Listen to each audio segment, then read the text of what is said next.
Next हमारे पास है जी special linear group. इसमें भी कुछ मैट्रिसेस ही हैं और ऐसे मैट्रिसेस लिए हैं जो स्क्वायर मैट्रिसेस हैं और जिनका डिटरमिनेंट 1 है। तो मैंने वो मैट्रिसेस लिए हैं जिनका डिटरमिनेंट 1 है। सिमिलरली वैसे ही डिफाइन किया गया है जैसे वो था, और हमने साबित करना है अब SL2F जो है ये एक नॉन अबेलियन ग्रुप है अंडर द मैट्रिक्स मल्टीप्लिकेशन। तो चलिए इसके प्रूफ की तरफ बढ़ते हैं।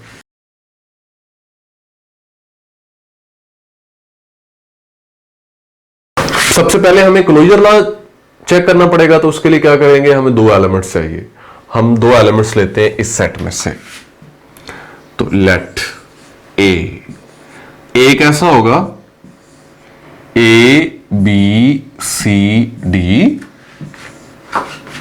इसमें से, और ऑब्वियसली वो फिर ये होगा कि AD माइनस BC किसके बराबर आ जाएगा, वो 1 के बराबर आ जाएगा।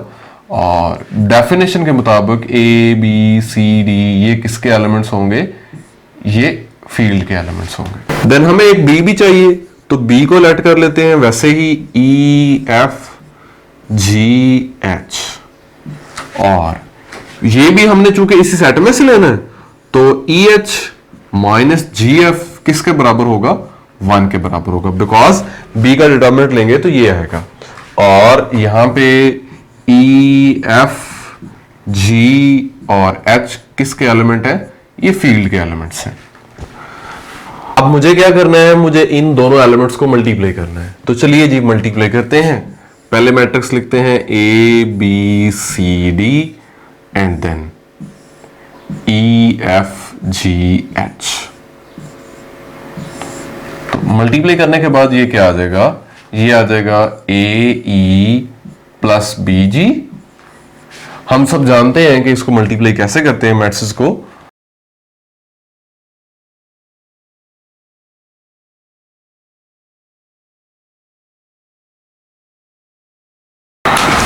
तो ये मैट्रिक्स आ गया AB जो प्रोडक्ट हमने बनाया। इसका ऑर्डर देख लें 2 by 2 है, ये SL2F में मौजूद है उनमें से एक मैट्रिक्स में से। अगर इसका डिटरमिनेंट क्या आ गया, 1 आ गया, और ये जो एलिमेंट्स मैंने लिखे हुए हैं चारों, ये किस में से होने चाहिए, ये फील्ड में से होने चाहिए। तो चूंकि ये जो एलिमेंट्स लिए हुए हैं, ये इस मैट्रिक्स की जो एंट्रीज पड़ी हुई हैं, ये एक्चुअली फील्ड के एलिमेंट्स के प्रोडक्ट और सम्स पड़े हुए हैं। सो ऑब्वियसली ये सारे किस में होंगे, ये इनके जो सम्स और प्रोडक्ट्स हैं ये भी फील्ड में ही होंगे। तो ये चारों के चारों एंट्रीज तो फील्ड की एंट्रीज हैं। बस मुझे सिर्फ एक ही बात साबित करनी है कि जब मैं इस मैट्रिक्स का डिटरमिनेंट लूं तो वो क्या आ जाए, वो 1 आ जाए। तो सिमिलरली वैसे ही हम इसका डिटरमिनेंट लेते हैं। तो AB डिटरमिनेंट मैं लिख रहा हूं, क्या आ जाएगा, डायरेक्ट ऐसे मल्टीप्लाई, इसको मैं इससे मल्टीप्लाई करूंगा AECF। जब मैंने इस पहले को पहली एंट्री से मल्टीप्लाई किया, वैसे ही बिल्कुल है जैसे हमने पहले मल्टीप्लाई किया GL2F के केस में, तो सेम वही मल्टीप्लिकेशन है और वही एंट्रीज रिमेनिंग बच जाएंगी। तो मैं वही वाली एंट्रीज यहां पे दोबारा लिख लेता हूं।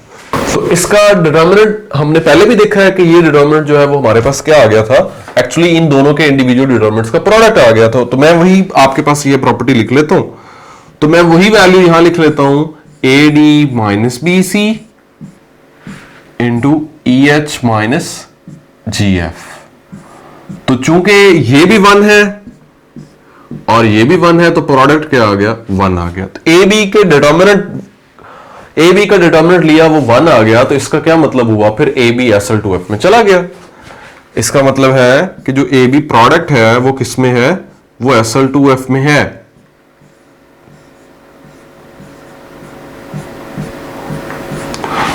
तो सेट हमारा क्लोज्ड हो गया। उसके बाद सेट हमारा क्लोज्ड हो गया, अब हमें एसोसिएटिव की बात करनी है। तो एसोसिएटिव के लिए वही बात जो हमने पहले की थी GL2F के केस में, चूंकि इन जनरल मैट्रिसेस के अंदर associative law under multiplication hold करता ही है, सारे मैट्रिसेस के लिए होल्ड करता है। तो फिर हमने पहले केस में वो वाले मैट्रिसेस लिए थे जिनका डिटरमिनेंट नॉन जीरो था, उनके लिए भी होल्ड करता है। अब हमने मजीद मैट्रिसेस उसी सेट में से समझ ले लिए हैं, लेकिन कम मैट्रिसेस लिए हैं। अब हमने वो मैट्रिसेस लिए हैं जिनका डिटरमिनेंट 1 भी हो गया, तो हमने और थोड़े हमने सेट को और कम कर दिया। सो अब भी चूंकि तमाम मैट्रिसेस के लिए एसोसिएटिव लॉ होल्ड करता है, सो वो वाले मैट्रिसेस जो नॉन सिंगुलर हैं, जिनका डिटरमिनेंट 1 है और ऑर्डर 2 by 2 है, तो उनके लिए भी होल्ड ऑब्वियसली करेगा ही। सो एसोसिएटिव लॉ आपके इस सेट में होल्ड करता है। ए बी सी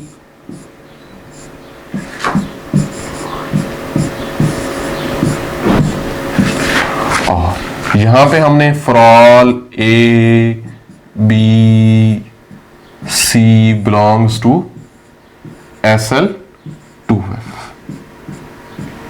क्योंकि ये बात जो है वो सारे मैट्रिक्स के लिए होल्ड करती है, तो इस सेट के मैट्रिक्स के लिए भी ऑब्वियसली होल्ड करेगी। सो एसोसिएटिव लॉ आपका डन है। अब हमें बात करनी है आइडेंटिटी की। तो आइडेंटिटी मैट्रिक्स 2x2 का वही जो GL2F में था वो भी यहां पे ही होगा, क्योंकि उसका डिटरमिनेंट क्या है, 1 है, ऑर्डर 2x2 ही है। आइडेंटिटी मैट्रिक्स क्या है, 1 0 0 1। ये किस सेट में मौजूद है, ये SL2F में मौजूद है। सो आइडेंटिटी एग्जिस्ट कर गई। अब हमें बात करनी है डिटरमिनेंट, अब हमें बात करनी इनवर्सेस की।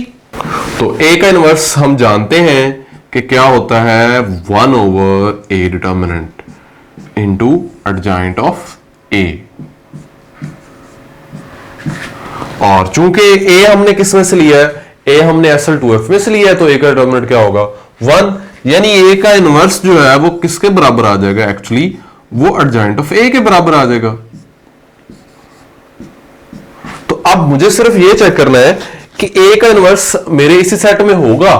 अगर ये एडजॉइंट ऑफ ए ऐसा मैट्रिक्स हुआ जो 2x2 ऑर्डर का हुआ और इसका डिटरमिनेंट 1 भी हुआ, तो चूंकि ये जो ए मैट्रिक्स है इसका ऑर्डर 2x2 है, तो एडजॉइंट ऑफ ए से एडजॉइंट लेने से कभी ऑर्डर तो चेंज नहीं होता, तो एडजॉइंट ऑफ ए भी वो मैट्रिक्स होगा जिसका ऑर्डर 2x2 होगा। और ये बात भी हम देख चुके हैं कि ए का जितना डिटरमिनेंट होगा, ए के एडजॉइंट का भी वही डिटरमिनेंट होगा। ए के इनवर्स का क्या डिटरमिनेंट होगा, यहां पे इस केस में एडजॉइंट ऑफ ए का डिटरमिनेंट। और चूंकि हम ये बात तो देख ही चुके हुए हैं कि एडजॉइंट ऑफ ए का डिटरमिनेंट एक्चुअली ए का डिटरमिनेंट है, सो ये तो किसके बराबर है, 1 के बराबर है। तो इसका मतलब ए इनवर्स का डिटरमिनेंट 1 हो गया। अगर ए इनवर्स का डिटरमिनेंट 1 हो गया तो इसका मतलब है कि जो ए इनवर्स है वो किस सेट में है, वो SL2F में मौजूद है। क्योंकि SL2F में होने के लिए क्या जरूरी है कि ए एक मैट्रिक्स हो जिसका ऑर्डर 2x2 हो और ऐसा मैट्रिक्स हो जिसका डिटरमिनेंट 1 होना चाहिए। तो हमने इनवर्स कहा, इनवर्स इसके बराबर होता है मैट्रिक्स में जब हम मल्टीप्लिकेटिव इनवर्सेस की बात करते हैं। तो चूंकि ए हमने SL2F में से लिया था तो ए का डिटरमिनेंट तो 1 हो गया, तो ए इनवर्स सिंपली आ गया एडजॉइंट ऑफ ए। अब अगर मुझे ये चेक करना है कि ए का इनवर्स इसी सेट में है, तो मुझे ये बात देखनी पड़ेगी कि ए का जो इनवर्स है, ये जो एक मैट्रिक्स है, इस मैट्रिक्स का ऑर्डर 2x2 हो। अब ये ए इनवर्स तो एडजॉइंट ऑफ ए है, तो अगर हम ए का एडजॉइंट ले रहे हैं, एडजॉइंट लेने से मैट्रिक्स का ऑर्डर तो चेंज नहीं होता, सो एडजॉइंट ऑफ ए का ऑर्डर 2x2 ही है, यानी ए इनवर्स का ऑर्डर 2x2 है। और अब मुझे साथ में एक और बात साबित करनी है कि ए इनवर्स का डिटरमिनेंट 1 होना चाहिए। अगर ए इनवर्स का डिटरमिनेंट 1 होगा तो ही ए इनवर्स SL2F में होगा। तो ए इनवर्स का डिटरमिनेंट क्या आ जाएगा, एडजॉइंट ऑफ ए का डिटरमिनेंट। और ये बात तो हम पहले भी देख चुके हैं कि एडजॉइंट ऑफ ए का डिटरमिनेंट एक्चुअली ए का डिटरमिनेंट ही है। यानी आप ए के एडजॉइंट का डिटरमिनेंट लें या मैट्रिक्स ए का डिटरमिनेंट लें तो दोनों बराबर ही होते हैं। सो मैंने इसकी जगह पे ए का डिटरमिनेंट लिख दिया, और चूंकि ए मैंने SL2F में से लिया था तो उसका डिटरमिनेंट 1 होगा। सो ए इनवर्स का डिटरमिनेंट 1 आ गया। अगर ए इनवर्स का डिटरमिनेंट 1 आ गया और ए 2x2 है का मैट्रिक्स है और ए इनवर्स का डिटरमिनेंट 1 आ गया, और चूंकि ए इनवर्स जो है वो 2x2 ऑर्डर का ही मैट्रिक्स था और उसकी एंट्रीज भी जाहिर है फील्ड में से ही हमने ली हुई थी, तो फिर ए इनवर्स किस सेट में चला गया, SL2F में चला गया। अगर ऐसा हो गया तो फिर इसका मतलब है कि हमारा जो सेट है SL2F वो under the multiplication of matrix क्या बन गया है, ग्रुप बन गया। और अब हमने बात करनी है कम्यूटेटिव लॉ की। तो चूंकि मैट्रिक्स के अंदर कम्यूटेटिव लॉ होल्ड नहीं करता इन जनरली, सो ये वाला जो सेट है ये भी आपका नॉन अबेलियंट ग्रुप होगा अंडर द मैट्रिक्स मल्टीप्लिकेशन। अब हम बात करते हैं कम्यूटेटिव लॉ की। और कम्यूटेटिव लॉ, वैसे तो हम ये जानते हैं कि commutative law under multiplication hold नहीं करता इन जनरली तमाम मैट्रिक्स के लिए। सो यहां पे हमारे पास मैट्रिक्स कुछ खास टाइप के हैं, हो सकता है इनमें कर जाता हो। तो इसके लिए हम देखते हैं एक काउंटर एग्जांपल की मदद से कि हमें एक काउंटर एग्जांपल मिल जाती है ऐसे मैट्रिक्स की जो SL2F में से हैं, और अगर मैं उनको मल्टीप्लाई करूं ए बी और बी ए, तो वो दोनों इक्वल नहीं आते। तो दो कंसिडर करता हूं मैं मैट्रिक्स SL2F में से। ए में ले लेता हूं 2 1 1 1। तो इस मैट्रिक्स का डिटर्मिनेंट आप पहले देखें क्या है। इसका डिटर्मिनेंट है 2 -1। क्या आ गया इसका डिटर्मिनेंट 1। 2/2 ऑर्डर है, ये आपका किस में है, SL2F में मौजूद है। उसके बाद B कंसिडर करता हूं मैं 0 -1 1 एंड 1। इसका डिटर्मिनेंट भी आप देख सकते हैं कि इन दोनों को मल्टीप्लाई करेंगे 0 और इन दोनों को मल्टीप्लाई करेंगे तो क्या आ जाएगा, +1 आ जाएगा। अब देखते हैं जी इनकी मल्टीप्लिकेशन कम्यूटेटिव है या नहीं है। सो ए बी बनाए मैट्रिक्स और हमने क्या बनाना है, बी ए मैट्रिक्स बनाना है। चलिए ए लिखें, साथ में बी। हम करते हैं जी इनको मल्टीप्लाई, और हम जानते हैं कि मैट्रिक्स को कैसे मल्टीप्लाई करते हैं। तो यहां हमारे पास क्या आ जाएगी, फर्स्ट एंट्री आ जाएगी 1, सेकंड एंट्री हमारे पास आ जाएगी 2 को जब मैं -1 से मल्टीप्लाई करूंगा तो -2, 1 को 1 से करूंगा तो 1। एक्चुअली यहां आ जाएगा -1।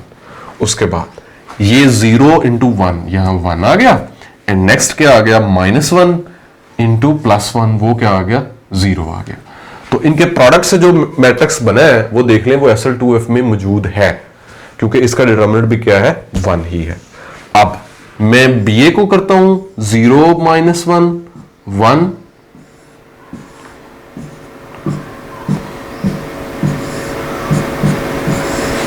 चलिए जी, अब देखिए ये आ गया 0 -1 यहां पे। ले जी, फर्स्ट एंट्री ही सेम नहीं आई, हम बाकी एंट्रीज निकाल के चेक कर लेते हैं। फर्स्ट एंट्री सेम नहीं आई तो मैट्रिक्स तो दो इक्वल नहीं आएंगे ना, क्योंकि मैट्रिक्स तो दो इक्वल तब होते हैं अगर उन दोनों का ऑर्डर सेम हो और कॉरस्पॉन्डिंग एंट्रीज भी इक्वल हो। सो यहां पे ऐसा नहीं होगा, क्योंकि एटलीस्ट हमें ये जो फर्स्ट एंट्री है यानी फर्स्ट रो और फर्स्ट कॉलम की, उसमें 1 है, इसमें -1 आ रही है, तो मुझे यहां से ही पता चल गया है कि ए बी और बी ए बराबर नहीं आने। लेकिन हम बाकी एंट्रीज भी लिख लेते हैं।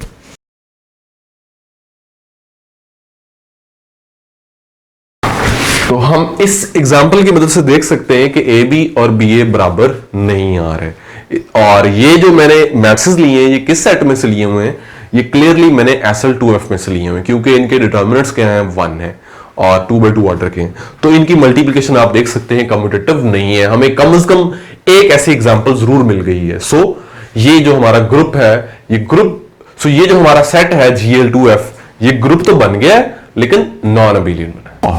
चूंकि ए बी और बी ए इक्वल नहीं आ रहे, तो इसका मतलब है जी कौन सा वाला ग्रुप है, नॉन अबेलियन ग्रुप है। सो